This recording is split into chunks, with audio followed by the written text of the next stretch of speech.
Des succès salués par le collectif des leaders panafricains également face à la presse cette semaine, tout en réaffirmant son soutien à la transition en place au Burkina Faso. Le collectif sonne la mobilisation pour le meeting du 28 janvier prochain. Précision avec Moussa Ouedraogo et Pini Dignanou. À ce rendez-vous avec les hommes de médias, le collectif des leaders panafricains réitère leur soutien au capitaine Ibrahim Traoré. Le collectif partage également les avis du Premier ministre lors de sa déclaration de politique générale à l'Assemblée législative de transition. Il l'encourage également à poursuivre dans cette dynamique. Le collectif des leaders panafricains, toujours dans le souci d'atteindre les objectifs auxquels il s'est fixé, notamment l'accompagnement et le soutien de la transition dans sa vision pour un Burkina de paix.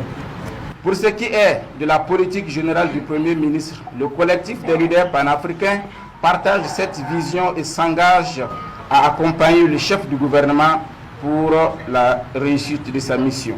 Dans le cadre du premier anniversaire du retrait des pays membres de l'AES de la CEDEAO, un meeting est prévu ce 28 janvier.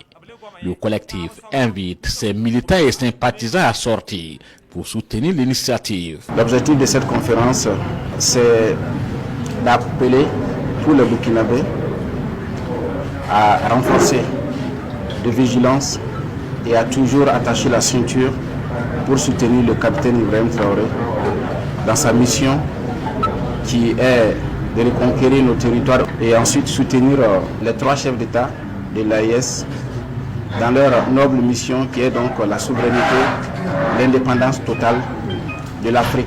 Cette conférence de presse est aussi une tribune pour le collectif de décerner une attestation au président du Faso, le capitaine Ibrahim Traoré, pour son leadership, son abnégation dans la lutte contre le terrorisme et le développement socio-économique du Burkina Faso.